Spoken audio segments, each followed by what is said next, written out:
Good afternoon. Welcome to Air and Space Warfighters in Action. I'm Doug Raaberg, Executive Vice President of your Air and Space Forces Association. It's my honor to welcome you to a rare inside look at the most expansive and perhaps visible Space Force garrison assigned to Space Operations Command. As you may know, garrisons operate space installations and provide infrastructure and support to space mission deltas. I'm delighted to be joined by Colonel Zachary Shay Warakomski and Command Chief Master Sergeant Sevin Balkuvvar, Chief B. Together, they lead the Peterson-Schriever garrison based at Peterson Space Force Base, Colorado. The Peterson-Schriever garrison's 18,000 personnel support 8 of the 9 functional space deltas or wings, plus more than 80 mission partners in 22 locations worldwide, from Peterson and Schriever Space Force bases in Colorado to Thule Air Base in Greenland and Kana Point Air Force Station in Hawaii. But before we begin, I'd like to personally thank our sponsors who make AFA's Warfighters in Action series possible with their generous support. BAE Systems, Collins Aerospace, Elbit Systems of America, General Dynamics, Google Cloud, Gulfstream, L3 Harris, Lockheed Martin, Oracle Cloud, Pratt & Whitney, Raytheon Technologies, Rebellion Defense, SAIC, and the Roosevelt Group. Thank you. The U.S. Space Force is 2 years old. Within this Space Operations Command, the Peterson-Schriever garrison supports the vital mission to protect America and our allies in, from, and to space, now and into the future. Our goal today is to unpack more about the Peterson-Schriever garrison, its mission, and its challenges. And we have the perfect guest to help us do just that. Colonel Warakomski is the garrison commander. Shay is a 1998 Air Force Academy grad. He served in operational and staff assignments at the squadron, group, wing, numbered Air Force, major command, and combatant command levels. Frankly, even the Joint Chiefs. Chief B is a 20-year Air and Space Force veteran, a combat supply NCO, former first sergeant, and has deployed in support of many operations, including Operations Enduring Freedom, Joint Task Force Horn of Africa, Operation New Dawn, and finally, Operations Inherent Resolve and Freedom Sentinel. First of all, I just want to welcome you both to this wonderful series. This is going to be an exciting time because we have a lot to talk about. So, Shay, why don't we just start with help us understand what a garrison is from your perspective and some of the challenges you face as a garrison commander. Yes, sir. Well, first and foremost, I want to say thank you for the opportunity to be here. The command chief and I, we relish these opportunities. They just don't come often enough, and anytime we can educate folks in terms of what we're doing today and where we're headed, we obviously want to have that. And so I'll tell you what, sir, if you don't mind, I'll back it up just real quick from the standpoint of when we established the Space Force 2 years ago. Really, when you take a hard look at the command echelons of the Air Force, from squadron to MAGCOM, what we've done in the Space Force is we've pared that down to 3 command echelons, from the squadron to the Delta garrison level to the field comm, which is our MAGCOM equivalent today. And so, interestingly enough, and there's parity, I would tell you, across the board, sir, when you look at the those field comms, when you look at the Deltas and the garrisons and at the 06 level. The Space Force had the forethought when you really take a hard look at what the wing commanders were doing across the board, and yourself and many others know that on any given day, you were spending 80% of your time on things other than operations. And so what we decided to do, what the service decided to do, was to carve out that 80%, if you will, and give that to the garrison commanders to be worked on a daily basis, which allowed the Delta commanders to have an operational laser focus on what they were doing, without having to worry about infrastructure, without having to worry about a lot of the garrison staff or wing staff agency type of functions. And so that is inherent upon us as the garrison to take on those challenges for them each and every day to allow them to focus on the mission sets. All the while for us here at Peterson-Schriever Garrison, we do that with 111 mission partners across the board. You already alluded to, in particular, the fact that we've got Peterson-Schriever, Cheyenne Mountain here on the Front Range. Buckley Garrison is separate and distinct from us, but part of Space Operations Command, the FieldComm. But aside from that, we do have Thule Air Base Group out in Greenland, which is owned by Denmark, which has its own challenges inherent to that aspect. In addition, we do own real property. We have hosted locations on Kayana Point, Space Force Station out on Oahu, as well as we have some connective tissues with Air Force Research Laboratory out on the summit of Haleakala, where we host the Air Force's Maui Optical Supercomputing Site. In addition, we have New Boston Space Force Station too. And I'll tell you, it's pretty fascinating. We can talk about this a little bit more, but with Delta 8, which operates our military satellite communications units, as well as naval warfare, think GPS, we're bringing inter-service transfers into the fold this fiscal year with Army soldiers and Navy sailors. And from that standpoint, when we look ahead, potentially as early as FY24 and into FY25, we will have a new hosted location in all likelihood with Prospect Harbor, Maine in the future. So that just kind of set the stage, hopefully to whet your appetite, sir, for what's to come and in terms of what we provide. And we're happy to kick it off from here. No, Shay, thank you. And Chief, let's step to you for a second, because I'd really like to get your insights, because I imagine the garrison itself has quite a few airmen, but it's bringing on its guardians. Can you talk to that, please? Absolutely, sir. Thank you for the opportunity. First of all, thanks to AFA and to you for being here and giving us this opportunity to be able to show some education about the Peterson-Schriever Garrison and shed some light into what we do here as we support the space operations as a whole. First of all, for Peterson-Schriever Garrison, most people don't know this, but we are actually 97% airmen. So here we are with my Air Force tags, right? One team, one fight with my boss here. But we do provide all the support. Most of the support comes from the airmen with the mission support-like and medical group-like and also staff agency-like backgrounds. So we can, so the Deltas and our guardians that are doing the mission can really continue to focus on their mission without having to worry about anything else. And for me, we also have some two comms guardians. So we do have some guardians that are within the Peterson-Schriever Garrison. So that comes with a great opportunity for the leaders to learn more about how the guardian ideal evolves, how the guardians are getting to learn about the airmen and the guardian total force structure. And I think it's a great opportunity for all of us to be able to serve here, sir. Hey, Chief, if you don't mind, I'm going to stick with you a little bit, because I too am going to back up a little bit, because with the stand-up of the Space Training Command, the STARCOM itself, you're just beginning to see the leading edge of the newly trained guardians, and yet you're also receiving the accessions of airmen. So what's your impression of the new ones coming on board? Oh, it's a great opportunity, sir. Let me tell you, we do a first-term enlisted center. We do have one at Schriever and we do have one at Peterson, and I get to talk to brand new guardians, just came off the line essentially, right?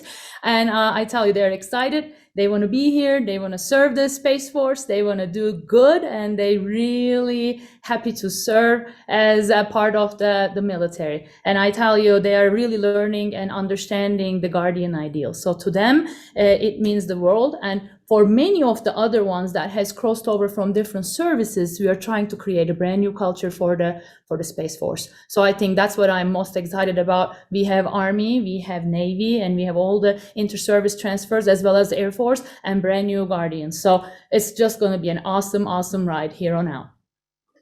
Yeah. So Colonel Warakomski, Shay, what what you're bringing, what your expanse of your garrison goes from everything from the technical to really the baseline support of an installation around the globe.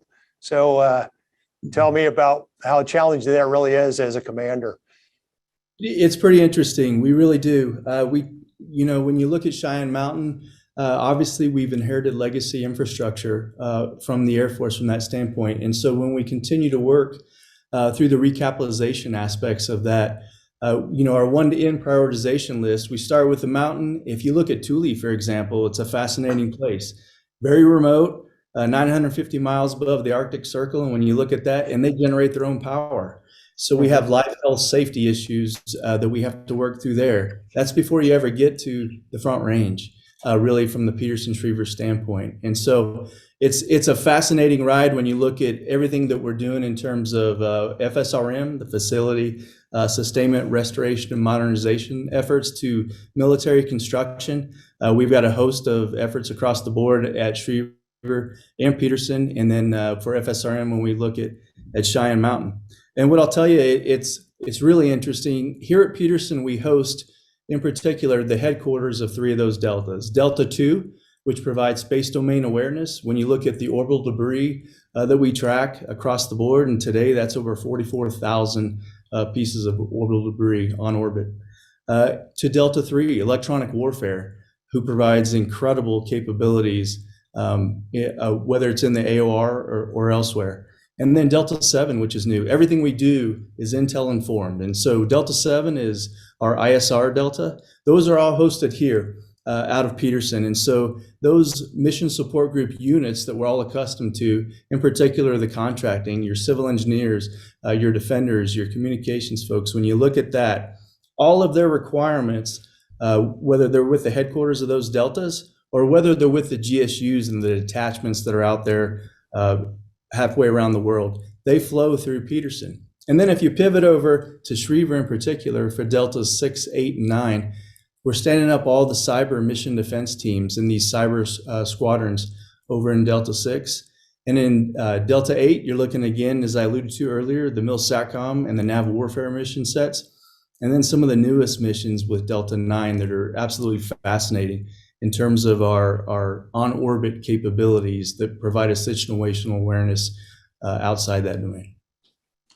So what have you found in terms of this blend? Because you're probably the first conversation most of us have even had about the blend between Air Force Base, Space Force Base, Airman Guardian. So what have you found both challenging but also exciting in doing those sides, both sides of the equation, if you want to call it that? Well, the chief said it best just now, and that is it's still one team, one fight. It's not a mantra. It is, in fact, a guiding principle that we live by here. And so the airmen, again, we have those MSGs and the med group that are part of it that constitute that 97%. The challenges I think we're working through, one of the biggest challenges that we have right now is really just bringing to bear the different cultures of Cheyenne Mountain, Peterson, and Schriever in particular, because they perform completely disparate mission sets. And so bringing those together to galvanize those units to find more effective ways to go about conducting business day to day, that's where we've got our arms wrapped around that, trying to make it better each and every day for our guardians and our airmen alike, as well as their families, certainly.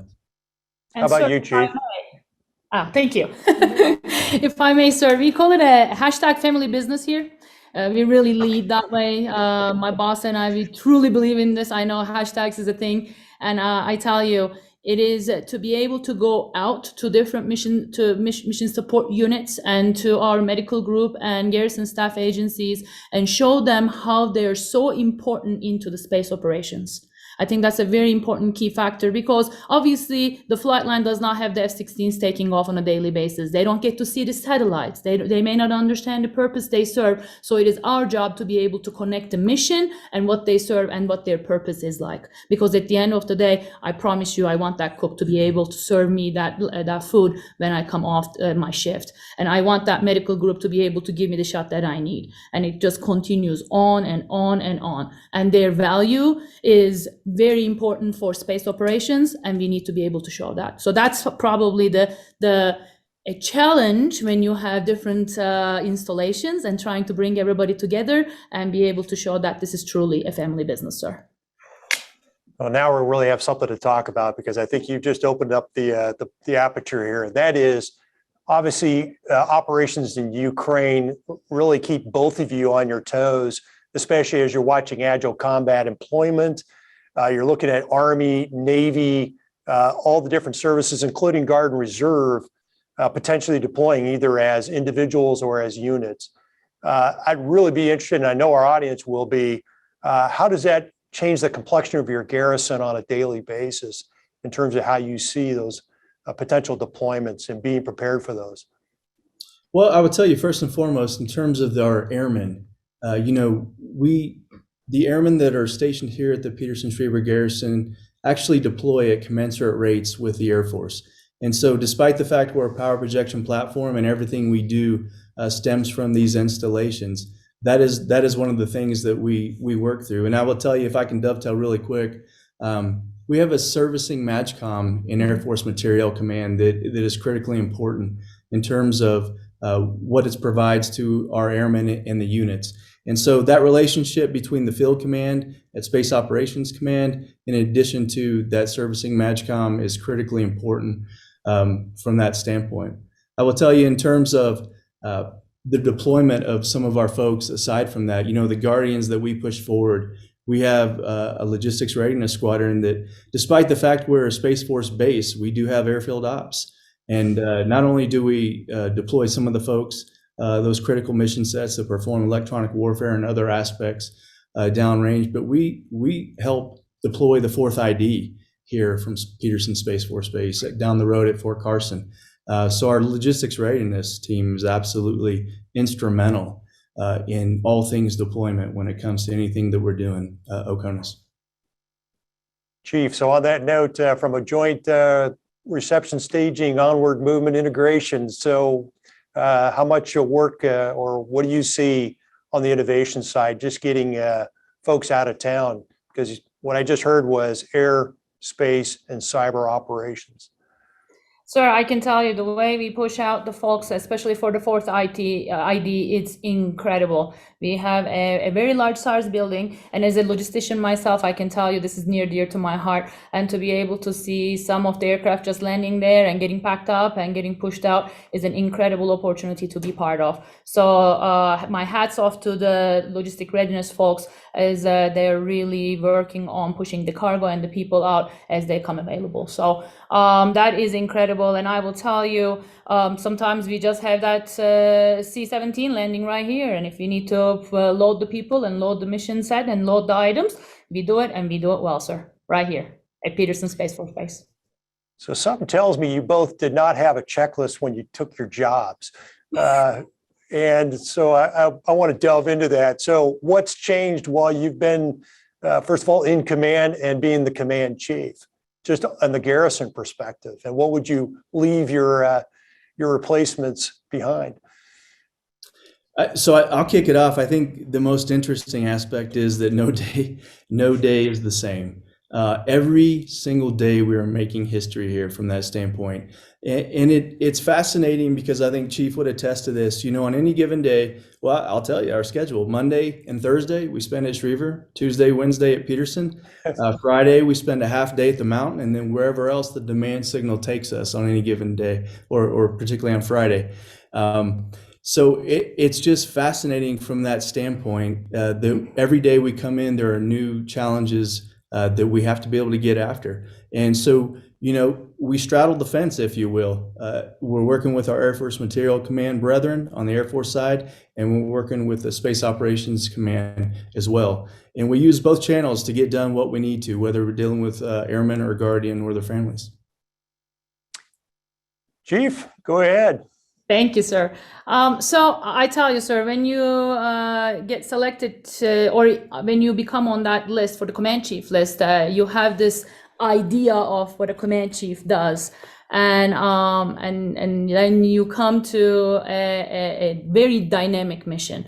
I tell you, I am thankful for all the leaders to allow me to work here, because I don't think, and I am a little biased, obviously, I don't think anybody else has the opportunity to be able to serve both sides, right, under the Department of the Air Force, and be able to learn both Air Force and Space Force changes and the culture that it brings. So to me, it is on a daily basis, it's a great challenge, and it's how do we do good for our airmen and guardians and their families, and also our civilian workers. That's really what I start out my day with. I walk through that door and see what brings. And at the end of the day, if we can make one person one time, one day at a time, smile, and we can make their life easier, we have done our job as the command team. Thank you. No, thank you. And I'm thinking in terms of like, I'm just looking at the whole list of all the different squadrons you have, civil engineering, and you've already mentioned the security forces and the med group and all those disciplines. And yet I can't help but ask the next question. Let's talk nuclear. So, okay, if you have Cheyenne Mountain and you have all that under your umbrella of command, so how do you deal with, or how does that factor into the nuclear command and control infrastructure that you're responsible for, and making sure that it actually is up and running and tight? I'm really curious, and I'm pretty sure our audience is too. Yeah, so it goes without saying, mission assurance is really what this is all about, from nuclear command and control communications, whether it's to defend the homeland or in support of space operations. And so what we do at Cheyenne Mountain, absolutely incredible work. We have the team out there that basically operates not only the installation, but really the industrial area, which is absolutely vital to sustaining the mission sets, really in support of U.S. Strategic Command, U.S. NORAD Northcom, as well as U.S. Spacecom and several other of our mission partners and combat support agencies. It's one of those mission sets that is absolutely surreal each and every time you drive up to that mountain to look through that tunnel complex, and you realize this is our nation's work, and it's some of the most critical work that we can be doing. And so it is at the very top of the priority list, as you might imagine. Hemp hardened facility, and so each and every day we are focused on that with all things recapitalization and making sure that our mission partners. I have, of course, the NORAD Northcom commander here as a mission partner at Peterson, as well as U.S. Spacecom, and so that is of the utmost importance to make sure that we take care of their needs on a daily basis, particularly in light of all things that are going on with the geopolitical landscape today in terms of the EUCOM AOR. Now, I won't ask you the tough question, which one's your toughest customer there on the installation, but Chief, if I could throw it at you, because what I just heard was personal reliability program, all the challenges of just maintaining nuclear status capability for anybody who wants to enter Cheyenne Mountain, or anybody who deals both on the medical side to beyond in terms of nuclear command and control. How are the airmen, how are the Guardians doing in terms of keeping those skill sets up? Well, sir, I can tell you we have awesome people, regardless of their name tags. And I will tell you, everybody is getting after the mission. And I think, to me, when I go out to Cheyenne Mountain and when I look those defenders in the eye, they're right there and ready to serve, ready to protect. It goes for all installations, not just for Cheyenne Mountain, for anywhere else. Everybody is ready, willing, and able. That's really what this is all about. And although we may be in Garrison, they understand the importance of their mission, because when it comes to the nuclear type of conversations, we really need to always be able to serve and be ready at all times, without any doubt. So that's really what I will leave you with, because I can tell you, if you ever come by this way, I'll introduce you to some of our airmen and guardians, and you will see what I'm talking about, the twinkle in their eyes.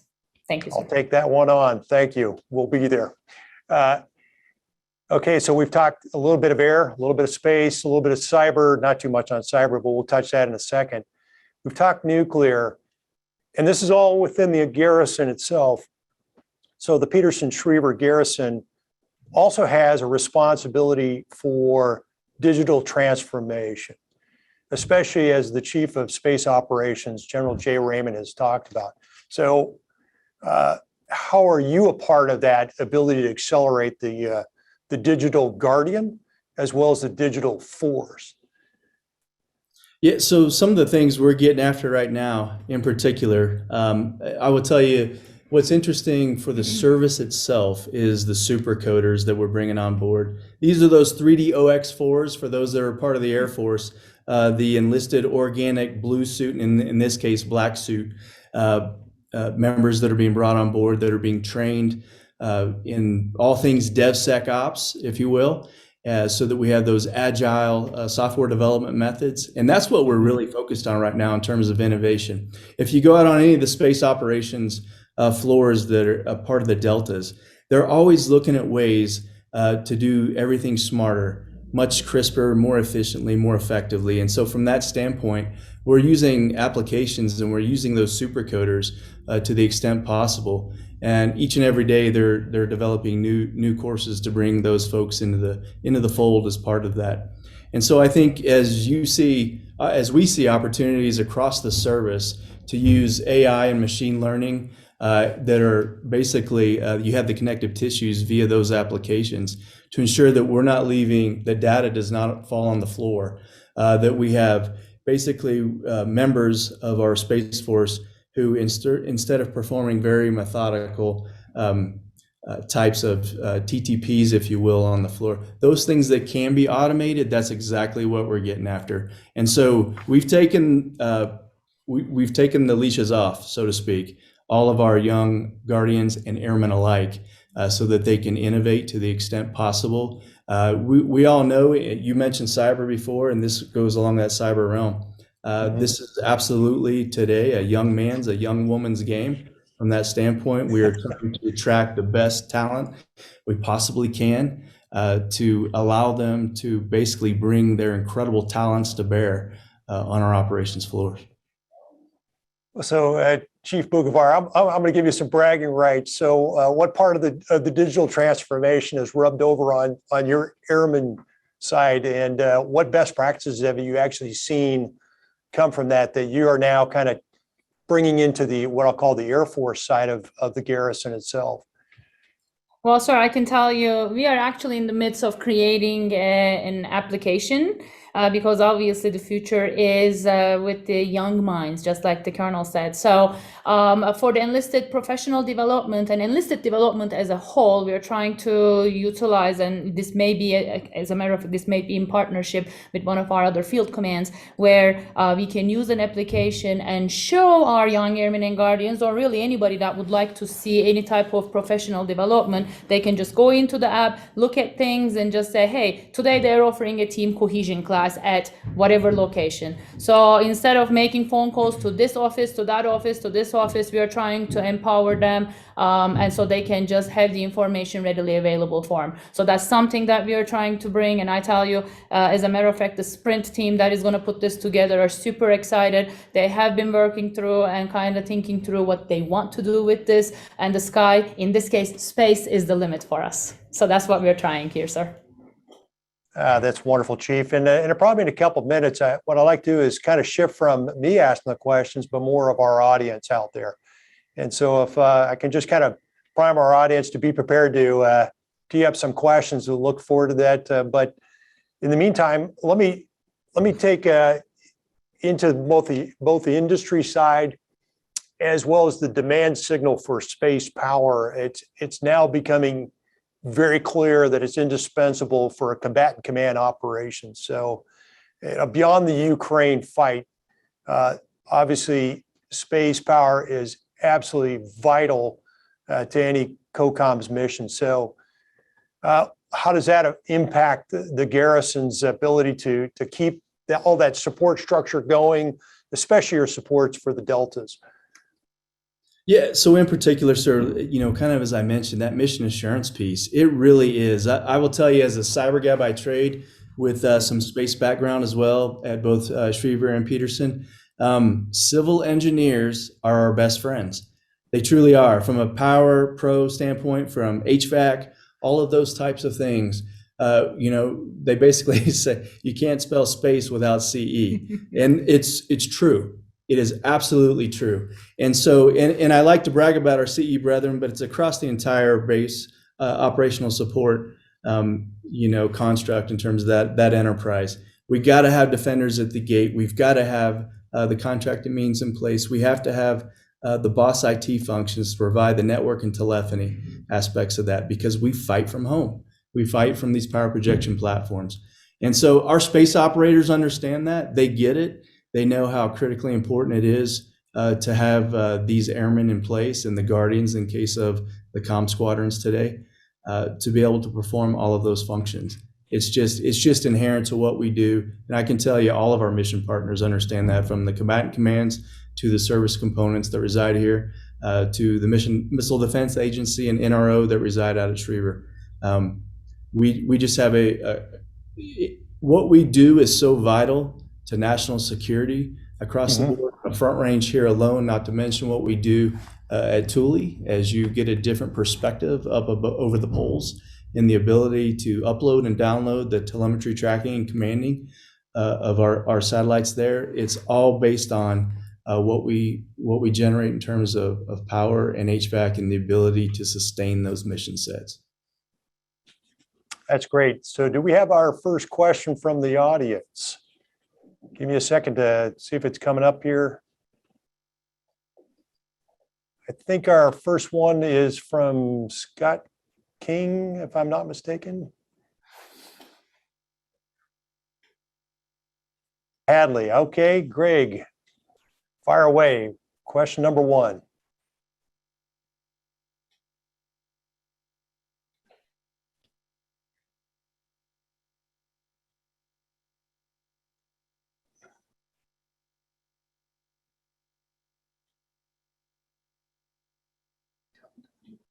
And Will, are you by chance on mute? I am. Hi. There you go. We got you loud and clear. Yeah. Just hoping representatives could talk to a little bit about resilience and readiness and the idea of mental and behavioral health, and how that topic's come up at Peterson and other bases, and how they're kind of thinking about that and innovative approaches to addressing that, just because I know that's such a major issue that the Air Force is doing a great job of addressing. If I may, sir, I will begin this, try to answer this question. So obviously, mental health and readiness and obviously resiliency has been a topic for many years to come. And currently, I can tell you at Peterson-Schriever Garrison, we have great support programs.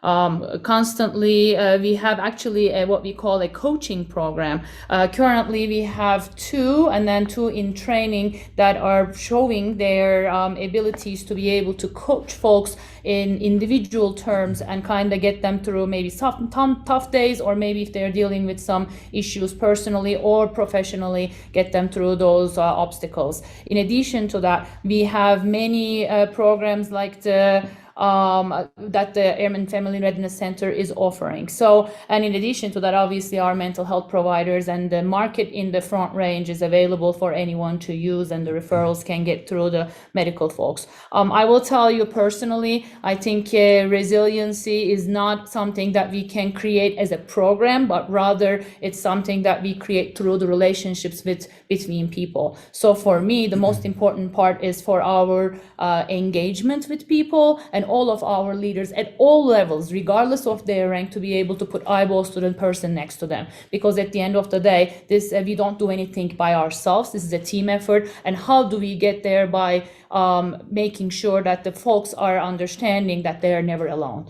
So for me, it's looking at somebody going up the stairs and saying, hey, how you doing today? I know it sounds so cliche, and you may say, Chief, that's not really the innovative idea, but I promise you it works, because that means it's one person at a time, and we can put eyeballs on them and just say, hey, I'm here to help. That's what I have done all my career, and I know it works. And we will continue to push that engagement at all levels for our airmen and guardians and civilians and their families, because without that, we are just robots. And really, this is not what this is about. People are our number one resource.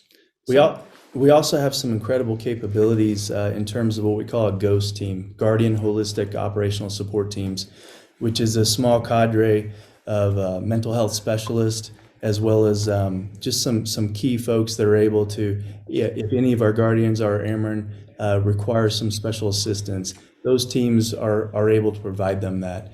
We're also standing up and in the hiring process right now of what's called a GRIT in terms of Guardian Resilience Teams, which is getting after human performance, basically. And so those are things that are on the horizon. We have yet to hire for those. It's fairly new out of the gate, but that's something we can expect to see at the installation level that will be, again, capitalized on by all of the units across the board, particularly our Deltas and our airmen here within the installation.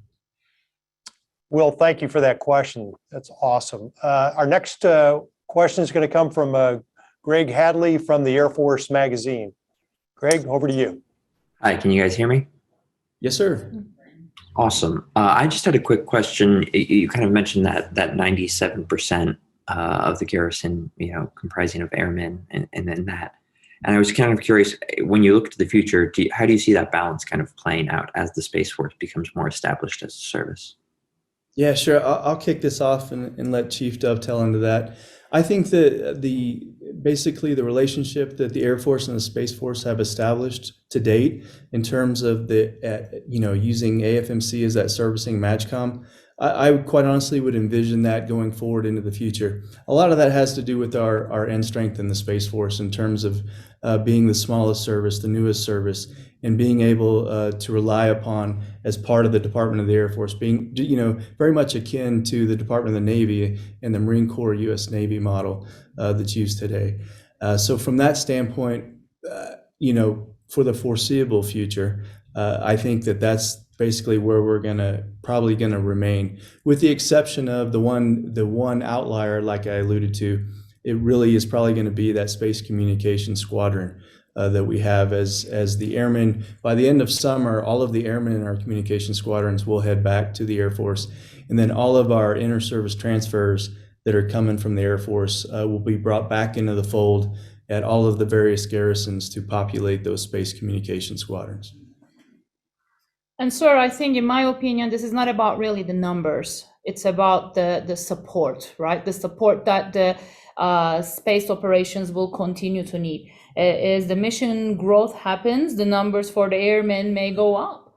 Just because obviously as we bring on more and more space operations, there's going to be need for more and more airmen to be able to do the support. But that is just yet to come, right? Currently, it may look like 97% airmen in the garrison supporting all others, but I couldn't tell you the numbers or how that's going to balance out. I think it's just how do we provide the best support from this power projection platform is really the answer to that. For both of you, and I don't know, Ralph, if you're up, but I'll kind of prime the pump with your question. He's really asking, are you a combined Army U.S. Air Force mission? And the reason why I ask is he was a former Army 2018, and just you want to give a little more insights, because I think you've really intrigued our audience in terms of dealing with the other services holistically for the garrison itself. Well, so from our standpoint, it's really unique being here on the Front Range. We work very closely. I have very much a personal relationship with the Fort Carson Garrison Commander, as well as the 10th Air Base Wing Commander out at the Air Force Academy. And so where we can, whether it's child development centers, fire departments, we are able to team across the board with all of our service counterparts. And so we help out the 4th ID and Fort Carson Garrison wherever we can, and they in turn do the same. They're doing some work for us on the perimeter out at Schriever today. And so it's just a fantastic partnership that we have with all of these units across the board. And I will tell you, it goes without saying, we're very much joint, especially when you look at the Front Range in particular, whether it's Cheyenne Mountain, Peterson, or Schriever, every service is represented, whether it be from the combatant command, a service component, or one of the combat support agencies that we play host to as a mission partner. Hey, Chief, one of the questions kind of coming up through our audience is that focus on the NCO, the power of our nation's backbone of the military. Obviously, the Russians don't have it and would probably appreciate that they could have had it. But you want to comment on how the Space Force Guardian and the Air Force Airmen combined together in the NCO Corps and what value that brings to the warfighting? Well, sure, absolutely. So I will tell you, watching our NCOs do the mission on a daily basis, it's incredible.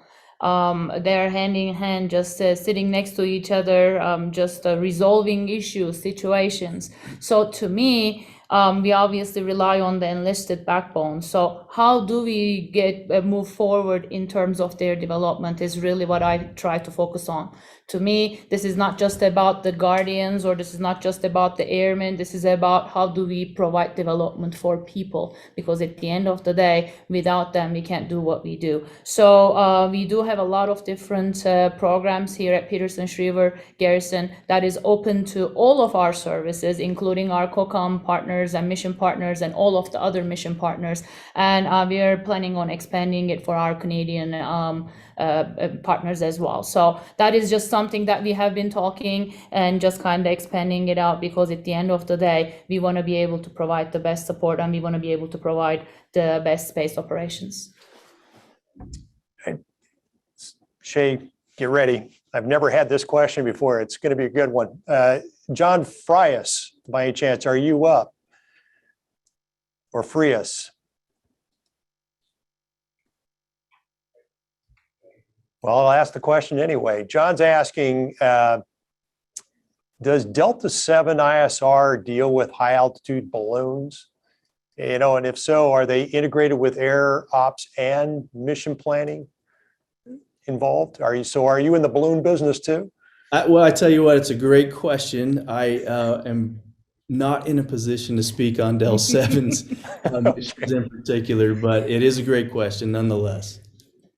Yeah, John, I want to say thanks, because I think what we just felt was just another mission set. And Shay, I understand the response. Thank you on that one.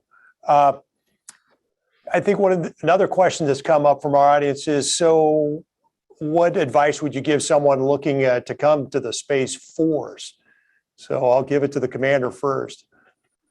Sure. You know, I will tell you what's fascinating from the onset here is that when you look at the commissioning, for example, we're only going to commission around 300 officers each year that we're going to bring into the fold. 96 of those are going to come from the Air Force Academy. There's a program that STARCOM is working in conjunction with USAFA to stand up right now called Azimuth, which is very much akin to the program out at Annapolis for bringing Marine Corps for direct commissioning sources.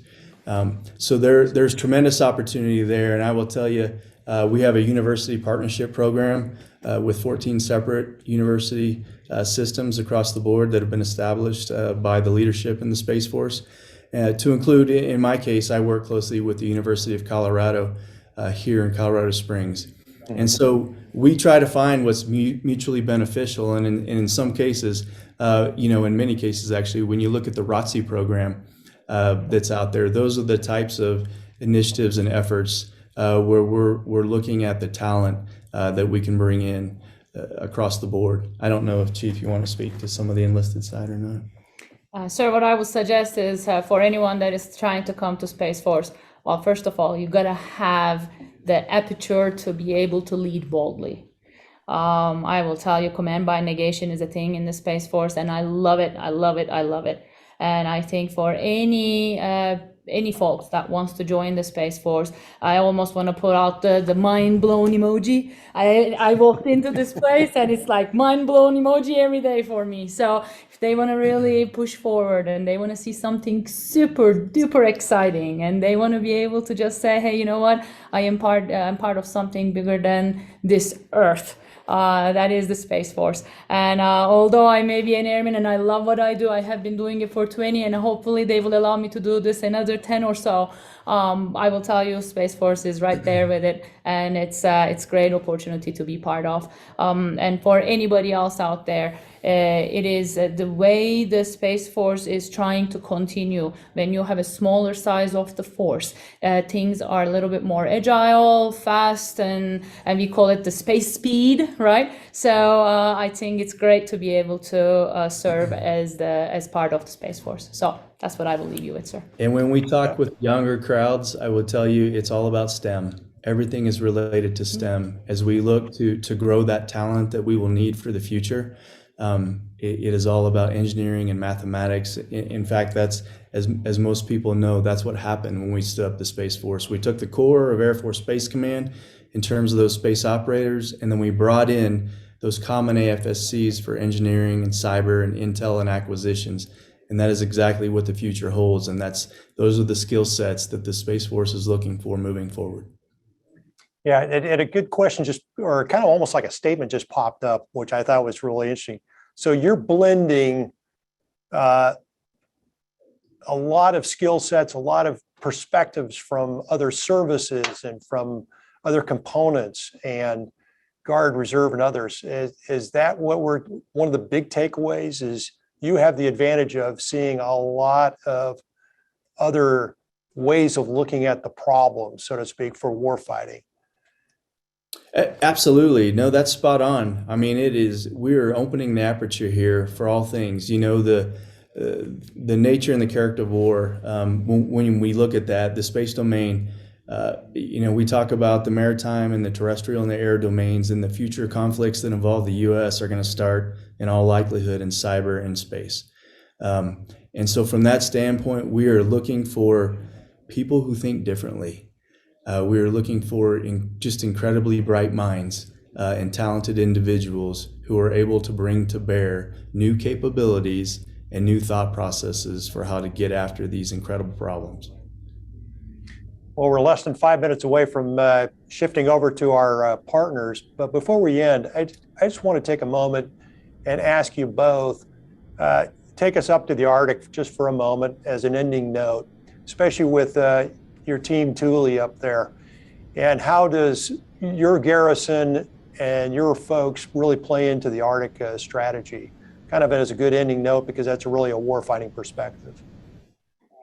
Sir, if I may start out with the people aspect of it. So you're talking about 100+ folks sitting on top of the world. I mean, as a matter of fact, when I visited there, the comments were what we call northern lights from here in the Kona side. They call it the southern lights, right? They're literally on top of the world. And when we talk about the challenges that they deal with, in terms of the 4 months out of 4 or 5 months out of a year being super dark, and then during the summer months it's always the light. You're talking about like minus 85 degrees below, dealing with those weather challenges, and yet they're still out there doing the warfighter mindset, doing the job. So I think that shows how our NCOs, officers, our military folks are there and have the resilient mindset to be able to keep the mission going. So for me, that was incredible. And the support team out there is trying to provide anything and everything to keep the mission going and keep the resiliency going. The latest example is the Polar Bear Lounge. They actually created this small gaming room so that they can have our airmen and guardians have something to be able to take their minds off of the mission and just kind of relax. Our chaplain team is amazing out there. The FSS is providing amazing support. So you name it, they're trying to provide it so those guys can keep the mission going day in and day out, and in some days, day and night. So over to you, sir.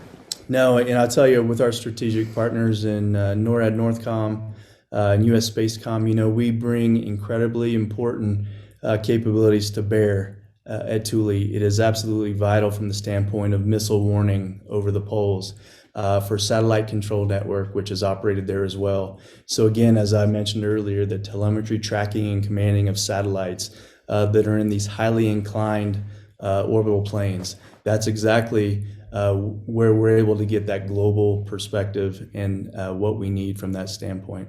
I tell you, too, the remote nature of Thule, we're able to leverage industry now to provide additional bandwidth. For example, we have Starlink coming on board this fall, and we have HughesNet, OneWeb terminals up there so that we can provide some low Earth orbit communications capabilities to the team. So those are some of the challenges that we've had in the past that we're getting after this FY for that matter. And you'll hear NORAD Northcom talk about comparable efforts that they're doing in Alaska. And so this is just part of everything that we're experiencing there. I will tell you, climate change, from the standpoint of the permafrost, we're seeing that on our runways right now. And so those are some of those FSRM projects that we talked about earlier. These are some of the things that we're having to get after to make sure that all those capabilities remain intact in the years ahead. We also saw a polar bear there, sir, a couple of weeks ago. We actually received a picture of a polar bear sitting right in the middle of the living area. So it does happen. I hope you told it to raise its paw and repeat after me.